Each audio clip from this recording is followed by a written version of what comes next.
Штраф 50 тысяч рублей за занятие бизнесом без госрегистрации в качестве индивидуального предпринимателя или юридического лица. Такой законопроект рассматривают в Госдуме страны. Если депутаты его одобрят, сумма наказания увеличится в 25 раз. Таким образом, депутаты хотят поддержать легально работающего бизнесмена. В Чечне выявлено более 300 предпринимателей, осуществляющих свою деятельность без постановки на налоговый учет. Без постановки на налоговый учет она называется уже незаконной. Вы несете, то есть нарушители несут ответственность по статье 14.1 Кодекса об административных правонарушениях Российской Федерации, то есть штраф от 500 до 2000 рублей. Но сейчас наш телезритель может улыбнуться, сказать, подумаешь, там какая небольшая сумма.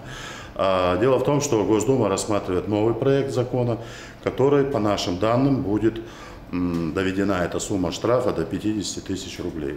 Помимо повышения штрафов, они предлагают конфисковать изготовленную продукцию, орудия производства и сырье у незарегистрированных предпринимателей. Также бизнесмены должны своевременно оплачивать страховые взносы, потому что задолженность по фиксированным платежам негативно отражается на экономике региона. Если даже сегодня трудно им платить эти страховые взносы, то в будущем при назначении пенсии эти страховые взносы будут играть очень важную роль, потому что будет зависеть размер будущей пенсии.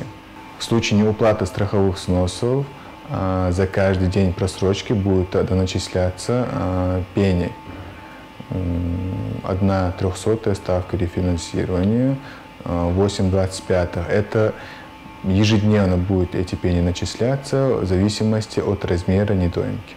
Размер страховых взносов в этом году составит 22 261 рубль. Расчет суммы осуществляется от дохода индивидуального предпринимателя и минимального размера оплаты труда, который в 2015 году составляет 5965 рублей. Представители пенсионного фонда проделывают огромную работу для выявления неплательщиков. В ходе рейдовых мероприятий они объясняют бизнесменам о необходимости уплаты взносов.